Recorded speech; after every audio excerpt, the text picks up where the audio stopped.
Summit unites great minds across industry, startups, academia, healthcare, and GCCs. Join us on Feb 6th and 7th at Karpagam University, Coimbatore. அவங்கள பற்றி வீடியோலாம் பார்த்துருக்கேங்க. இதுக்கு என்னன்னா அவங்களோட அந்த transition தான் ரொம்ப இன்ஸ்பைரிங். எதுலேருந்து எதுக்கு கடந்து வந்திருக்கீங்கிறது தான் பார்த்ததுல எனக்கு ரொம்ப இன்ஸ்பைரிங்கான ஒன்று. உங்களோட ஜேர்னியை பார்க்குறப்போ ஆட்டோ டிரைவராக இருந்துட்டு இருந்த சந்தர்ப்பத்திலிருந்து எந்த ஒரு மொமெண்ட்டில் உங்களுக்கு இந்த தொழில் அதிபராகணும் இல்லாட்டி இந்த இட்லிங்கிற ஒரு ஸ்பேஸ்க்குள்ளே வரணுங்கிறது எந்த மொமெண்ட்டில் உங்களுக்கு வந்து? ஒவ்வொரு ஆட்டோ ஓட்டுநரும் இந்த ஆட்டோ ஓட்டுற வருமானத்தில் குழந்தைகளை படிக்க வச்சு வீட்டு வாடகை கட்டி நல்ல ஒரு வாழ்க்கை வாழ்ந்துட்டு இருக்கவங்க நிறைய பேர் இருக்காங்க. அப்போ எதிர்பாராமல் சந்தித்தது தான் அந்த இட்லிக்காரம்மா. அதன் மூலியமாக தான் எனக்கு வாழ்க்கையில் ஒரு திருப்பு முனை உண்டாச்சு. நான் ஒரு ஆட்டோ ஓட்டுநர் முன்னாடி பல்வேறு வியாபாரங்கள் ஒரு எங்கள் அண்ணன் ஒரு சிறியதாக ரோட்டு ஓரத்தில் ஒரு மெக்கானிக் செட்டு மாதிரி வச்சுருந்தார். அதில் ஒரு 2 வீலர் மெக்கானிக்காக இருந்தேன். அதுக்கு முன்னாடி லேத் ஒர்க் ஷாப்பில் ஒர்க் பண்ணிகிட்ருக்கேன். இப்படி பல்வேறு இது பண்ணிகிட்டு இருந்தேன். Hello everyone, welcome to talk studio. So இன்றைக்கி நம்ம கெஸ்ட் பார்த்தீங்கன்னா இட்லி இனியவன். இட்லி இனியவன் சாரை தெரிஞ்சவங்க எல்லாத்துக்குமே most of the people would have known him. So இவர் நிறைய பேருக்கு தெரியும். So is a Guinness record holder. ஒரு ஆட்டோ டிரைவராக இருந்து அதில் இருந்து மறுபடியும் ஒரு இட்லிங்கிற ஒரு மார்க்கெட்டை கிரியேட் பண்ணவர். இவர் இஸ் நாட் அ ஜஸ்ட் ஒரு ஆண்டர்ப்ரனர், ஒரு மார்க்கெட்டே கிரியேட் பண்ணியிருக்கிறாரு. ஸோ இந்த ஜேர்னியை பற்றி நம்ம எப்படி அவர் ஒரு ப்ராடக்ட் ஐடென்டிஃபை பண்ணார், அதுக்கப்புறம் எப்படி அதை மார்க்கெட் ஃபிட் கண்டுபிடிச்சாரு, அதுக்கப்புறம் அதை எப்படி ஸ்கேல் பண்ணாருங்கிற ஒரு ஜேர்னியை நம்ம பார்க்க போகிறோம். Welcome to the show sir. வணக்கம் சார். வணக்கம் for coming to talk studio. மகிழ்ச்சி. எனக்கு இந்த வாய்ப்பு கொடுத்ததுக்கு ரொம்ப சந்தோஷம். ரொம்ப நன்றிங்க சார். நான் உங்களை பற்றி வீடியோலாம் பார்த்துருக்கேங்க. இதுக்கு முன்னாடி நிறையா படிச்சிருக்கேன், பார்த்துருக்கேன். ஸோ எனக்கு உங்களோட அந்த டிரான்சிஷன் தான் ரொம்ப இன்ஸ்பைரிங் சார்.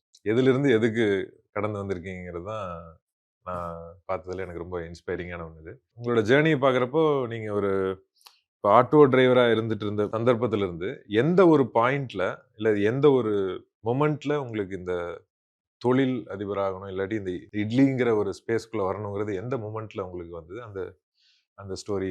இல்லை, நான் ஒரு ஆட்டோ ஓட்டுநர் முன்னாடி பல்வேறு வியாபாரங்கள் ஒரு எங்கள் அண்ணன் ஒரு சிறியதாக ரோட்டு ஓரத்தில் ஒரு மெக்கானிக் செட்டு மாதிரி வச்சுருந்தார். அதில் ஒரு 2 வீலர் மெக்கானிக்காக இருந்தேன். அதுக்கு முன்னாடி லேத் ஒர்க் ஷாப்பில் ஒர்க் பண்ணிகிட்ருக்கேன். இப்படி பல்வேறு இது பண்ணிகிட்டு இருந்தேன். இது ஒரு ஆட்டோ ஓட்டுநராக ஒரு லைசன்ஸ் எடுத்து ஒரு ஆட்டோ ஓட்டுநர் மாறுறதுக்கப்புறம் அந்த ஆட்டோ ஓட்டுநர்லேயே ஒரு சரியான ஒரு ஆட்டோ ஓட்டுநராக இருக்கணும் அப்படிங்கிறதுல ஒரு இதாக இருந்து ஆட்டோ ஓட்டிகிட்டு இருந்தேன். எனக்குன்னு அந்த வட்டத்தில் இனியவன் ஆட்டோ தான் வேணும்னு சொல்கிற அளவுக்கு ஒன்றும் இல்லை சார். இப்போ நம்ம ஒரு ஹோட்டலில் போயிடுறோம், சாப்பிட்றோம், திருப்தியாக இருந்ததுன்னா அவங்க டிப்ஸாக கூடுதலாக கூட விலையை பற்றி அல்ல, அவங்க பரிமாறின விதம் இதெல்லாம் பார்த்து அன்பாக கொடுத்துட்டு போகிறது கூட உண்டு. தான் ஏமாற்றப்பட்டோம் அப்படிங்கும்போது அவங்களால ஜீர்ணிக்க முடியாமல் கோவத்தை வெளிப்படுத்துவாங்க. அது பல்வேறு இதில் நான் பார்த்தேன். இப்போ நான் ஆட்டோ ஓட்டும்போது உரிய வாடகை வாங்கிட்டு வரும்போது பரவாயில்லப்பா, நல்லபடியாக கொண்டு விட்டேன், 2 ரூபாய் சேர்த்து வச்சுக்கோன்னு சொல்கிறவங்க உண்டு. அந்த குறிப்பிட்ட வாடகையோட நீங்கள் கராராக பேசிட்டு நீ அங்கே கொஞ்சம் நேரம் நின்றுருக்கேன், நான் கொஞ்சம் இப்படி வந்திருக்கேன் அப்படி வந்திருக்கேன், எச்சா கொடுக்குறேன்னு சொல்லி அவங்ககிட்ட சண்டை போடும்போது அவங்க ஒரு கோபத்தை வெளிப்படுத்திட்டு போகிறாங்க. ஒவ்வொரு ஆட்டோ ஓட்டுநரும் தன்னுடைய அந்த ஆட்டோ ஓட்டுற வருமானத்தில் குழந்தைகளை படிக்க வச்சு வீட்டு வாடகை கட்டி நல்ல ஒரு வாழ்க்கை வாழ்ந்துட்டு இருக்கவங்க நிறைய பேர் இருக்காங்க. ஆனால் இது ஒரு வரைமுறைப்படுத்தாத ஒரு தொழில். யார் வேணாலும் வரலாம், யார் வேணாலும் போகலாங்கிற மாதிரி இருக்கும்போது இந்த டைம் பாஸுக்காக லைசன்ஸ் எடுத்து வச்சுக்கிட்டு அப்படி ஓட்டிக்கிட்டு அப்படி இருக்கிறவங்களால ஒரு சிலர்னால இருக்கக்கூடிய ஒரு பிரச்சனைகள். பொதுவாக ஒரு ஆட்டோ ஓட்டுநர் அப்படின்னா அதுக்குண்டான ஒரு வெகுமதி இல்லை. ஆட்டோ ஓட்டுறேன் அப்படிங்கணும். அதுக்கு காரணம் என்னன்னா யாரோ ஒரு சிலர் செய்யக்கூடியது.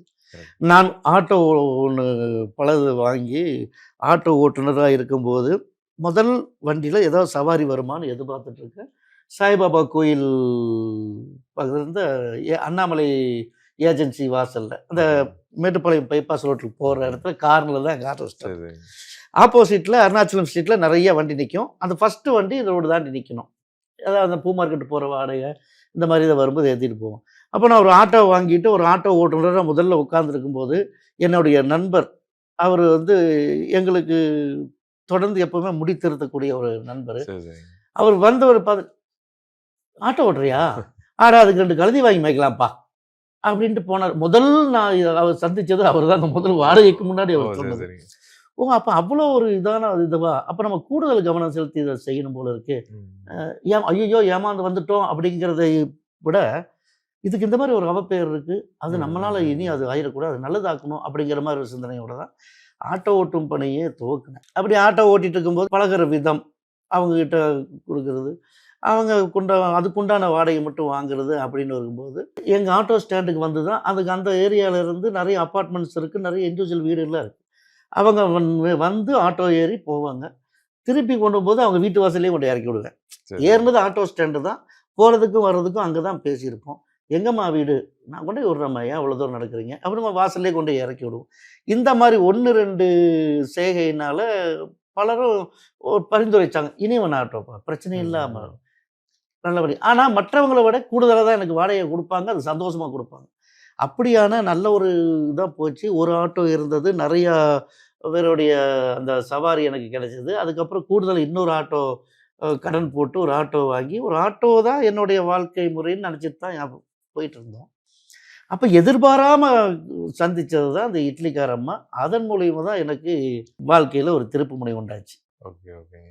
ஸோ இப்போ நீங்கள் ஆட்டோ பண்ணியிருந்தாலும் அதுலேயும் ஒரு தொழில் முனைவராக தான் இருப்பீங்க. அதில் ஆட்டோ பெருக்கி அந்த மாதிரி தான் வந்திருக்கும்னு நினைக்கிறேன். இல்லை, ஆமாம். எனக்கு சின்ன வயசுல இந்த சரியான வியாபாரமா இல்லையான்னு தெரியாது. இந்த லாட்டரி டிக்கெட் எல்லாம் வாங்கிட்டு வந்து தெரு பூரா வித்துட்டு வருவேன். ஓகேங்க.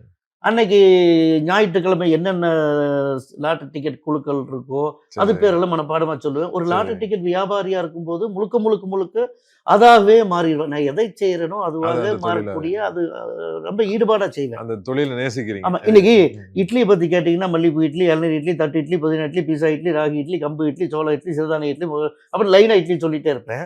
ஆட்டோ ஓட்டும் போது பூமர்கட்டு போடணும்னு ஒருத்தர் சவாரி வந்தாங்கன்னா, அம்மா இவ்வளவு என்னப்பா இங்கே இருக்கிற ஆட்டோ ஸ்டாண்டுக்கு.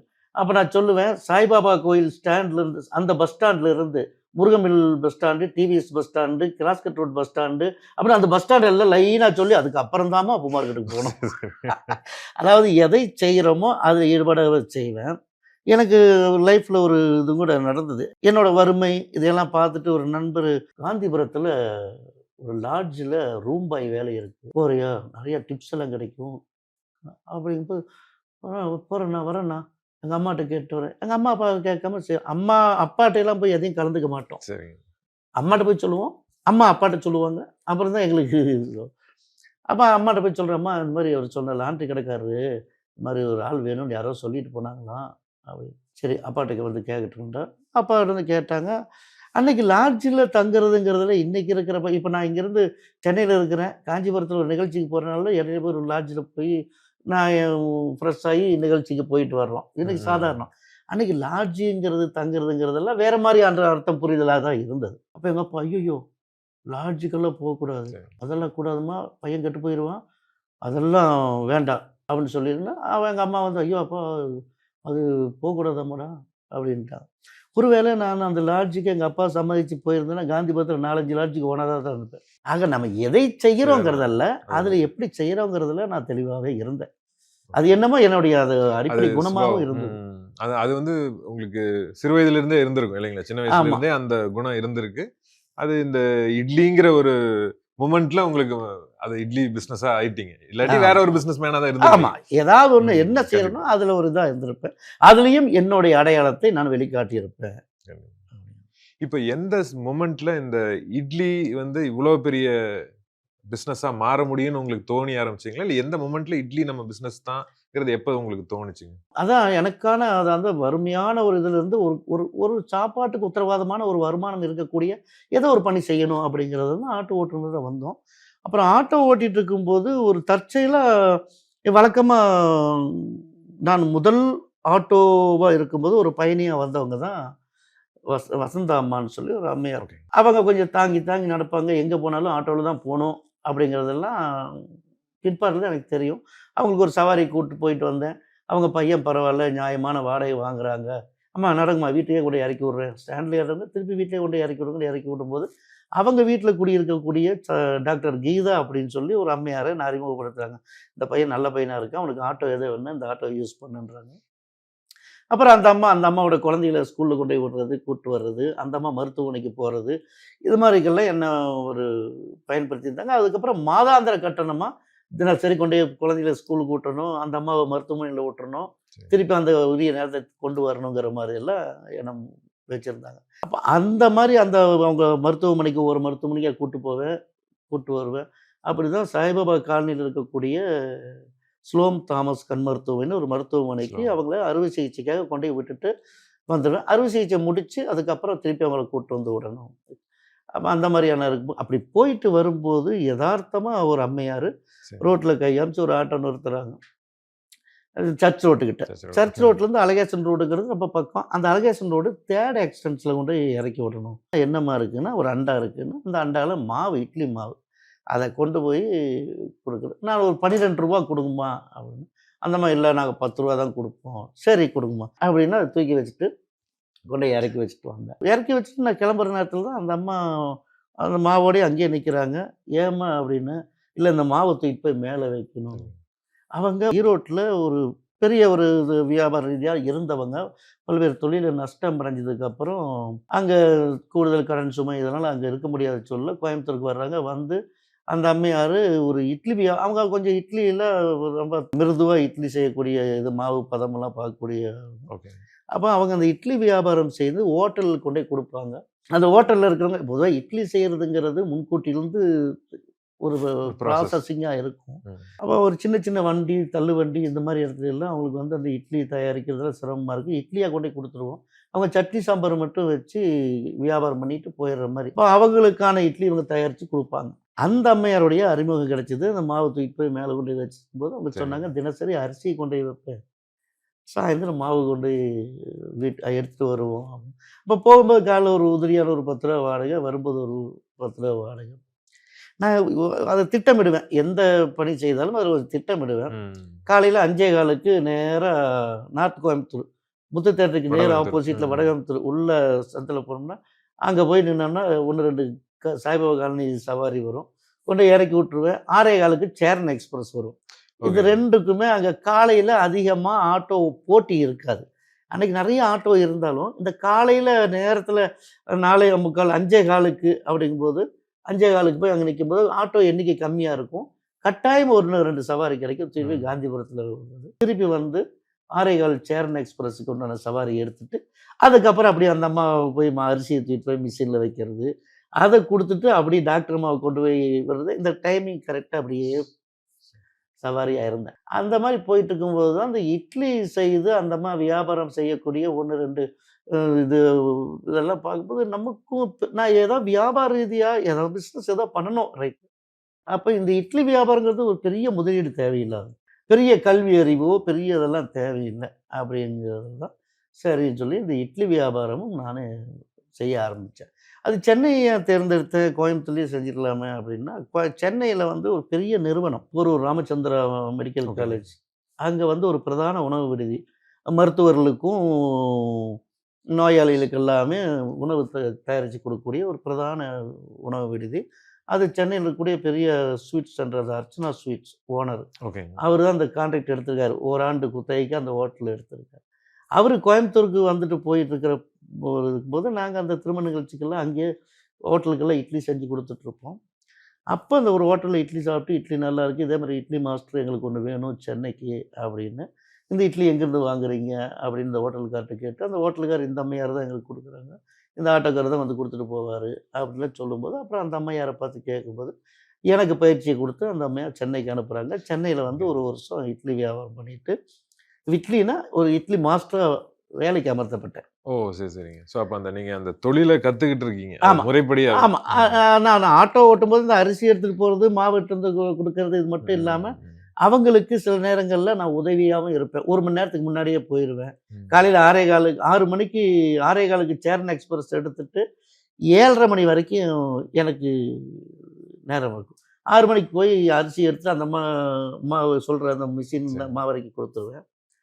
சில நேரங்கள்ல அந்த அம்மாவுக்கு ஒரு பொண்ணு 2 பொண்ணு, 1 பையன். ஒரு பொண்ணு அந்த 10வது படிச்சுட்டு இருந்தாங்க. உஷான்னு சொல்லி அந்த பொண்ணு.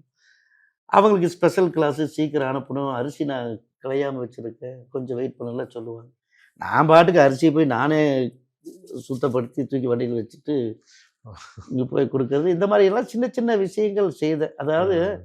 இது அவங்களுக்கு செய்யறதா நினைச்சுட்டு தான் அன்னைக்கு செஞ்சோம். எனக்கு கரெக்ட். நேரம் இல்ல.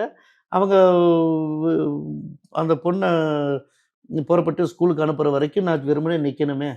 அப்படின்னு சொல்லி போட்டு, போய் அந்த அரிசியெல்லாம் நானே சுத்தப்படுத்திட்டு, போதுமான்னு, இல்ல பத்தாது இன்னும் கழுகணும். அது அரிசியை களையிறதும்போம். சுத்தமா தண்ணி ஊத்தி 2, 3 தாட்டி சுத்தமா கழுவி, அதுக்கப்புறம் கொண்டோய் சரியா இருக்கும். அப்ப அங்க அரிசி கழுகுறத கத்துக்கிட்டேன். ம். அது கற்றுக்கணுன்றதுக்காகவோ ஆ. நாளைக்கு நான் ஒரு இட்லி துறையில் ஏதாவது வெளிச்சத்துக்கு வருவேங்கிறதெல்லாம் அன்னைக்கு நான் நினச்சி பார்க்கல. அந்த வாய்ப்பு எனக்கு கிடைச்சதா நினச்சேன். ரைட்டு அவங்களுக்கு அதுக்கு பார்த்து ஓகே. அப்போ அரிசி எப்படி களையிறதுன்னு கற்றுக்கிட்டோம். சில நேரங்களில் இட்லி தயாரிக்கும் ஹோட்டலுக்கு கொண்டு போய் கொடுக்கறதுக்கு யார்ட்டா கூப்பிடுவாங்க. அப்போ அடுப்பில் இட்லி ரெடி ஆகிட்டு இருக்கும். நான் கூட மாட போய் இன்னொரு அடுப்பில் இருக்கிற இட்லி எல்லாம் எடுத்து நானே மாவு ஊற்றி மூடி வச்சு அதை எடுத்து இட்லி எடுக்கிறது. இந்த மாதிரி பண்ணிலாம் அவங்களுக்கு ஒத்தாசையாக இருப்பேன். அவங்க கணவர் கூட இருந்தாங்க. அவங்க சில நேரங்களில் அவர் எங்கேயாவது வெளியே போயிட்டாங்க ஏதாவது போது இந்த அம்மா ஒத்தையில் இருப்பாங்க. அப்போ கொஞ்சம் நேரத்துலேயே வா நீ வந்தாங்க. நான் போய் கொஞ்சம் கூட மாட இருந்து எல்லாம் ரெடி பண்ணி கொண்டு போய் ஹோட்டலில் கொடுத்து வரும்போது அந்த இட்லி மேலே நம்மளும் ஒரு வியாபாரம் செய்யலாங்கிற ஒரு ஏன்னா இது வந்துச்சு. அது மேலே ஒரு ஆர்வம் ஏற்பட்டுச்சு. ஸோ இது மெயின் காரணம் பார்த்தீங்கன்னா, அந்த கிடைச்ச வாய்ப்புல அதில் நீங்க சின்சியராகவே இருந்திருக்கீங்க. ஆமா. த்ரூஅவுட். கிடைக்கிற ஒவ்வொரு ஒரு வாய்ப்பையும். வாய்ப்பையும் நான் பயன்படுத்திட்டேன்னு நினைக்கிறேன். அதை இன்னைக்கு சொன்னால் அது சரியா இருக்கும். ஆனால் ஒருவேளை நான் அந்த துறையிலும் தாண்டி வேற ஏதாவது துறையில் போய் நான் இருந்திருந்தா இது எனக்கு கவனத்துக்கே வந்திருக்காது. அன்னைக்கு இவங்களுக்கு உதவி செய்கிறதா நினச்சி நம்ம செஞ்சோம். அந்த உதவியை செய்யக்கூடிய அந்த வாய்ப்பு கிடைக்கும் போது அதை பயன்படுத்திக்கணும்னு ஒரு நிகழ்ச்சியில் கூட நான் சொல்லியிருப்பேன்.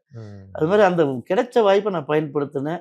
அது எனக்கு அவங்களுக்கு செய்கிறதா நினச்சி செஞ்சேன். என்னை அறியாமையே அது எனக்கு வந்து சேருங்கிறது தெரியாது. அது முடிச்சோன்னே இப்போ நீங்க அது எப்போ இந்த பிஸ்னஸை அதை ஸ்டார்ட் பண்ணீங்க சார்? இப்போ ஆனால் சென்னையில் ஒரு ஆண்டு அவங்களுடைய ஒப்பந்தம் முடிஞ்ச உடனே அந்த நிறுவனத்திலேருந்து நான் வெளியேற வேண்டியதாக இருக்குது. அப்போ வெளியே வரும்போது ஒரு வருஷம் சென்னையில் நான் இருந்த அனுபவம், இட்லி செய்யக்கூடிய பக்குவம் இதெல்லாம் இருக்குது. நம்ம ஏன் தனியாக செய்யக்கூடாது அப்படின்னு எனக்கு கோயம்புத்தூரில் நான் செய்திருந்த பணிக்கெல்லாம் அந்த அம்மையார் வேறு ஆளை வச்சுருக்காங்க. ஏன்னா ஒரு வருஷம் நான் சென்னைக்கு அனுப்பும்போது அதுக்குண்டான பணி. அப்போ அம்மையார் சொல்கிறாங்க, நீங்கள் ஏதோ 2 இட்லி பண்ணி வச்சு அங்கே சென்னையில் சின்னதாக ஒரு வியாபாரம் ஆரம்பிக்கலாமே, எத்தனை நாளைக்கு ஒரு பக்கம் வேலைக்கே இருப்பேன், நீங்கள் தொழில் செஞ்சு பாரு அப்படின்னு சொல்லும்போது சரிம்மான்ட்டு பல கனவுகளோடையும் கற்பனைகளோடையும் சென்னையில் இருந்த அனுபவம் இருக்குது. இட்லி தயாரிக்கக்கூடிய அந்த ஒரு பக்குவம் எனக்கு தெரியும் அப்படின்ட்டு சென்னைக்கு வந்தோம். களம் அது அப்படி அல்ல. களத்தில் எதிர்த்து போராட வேண்டிய நிறைய எதிர்நீச்சல்களை சந்திக்க வேண்டியதாக இருந்தது. சந்தித்து அதுக்கப்புறம் இன்றைக்கி அது இட்லிங்கிறதே ஒரு எல்லாரும் வியந்து பார்க்குற மாதிரி ஒரு சிறிய மாற்றம் ஏற்படும். Kovai Summit unites great minds across industry, startups, academia, healthcare, and GCCs. Join us on Feb 6th and 7th at Karpagam University, Coimbatore.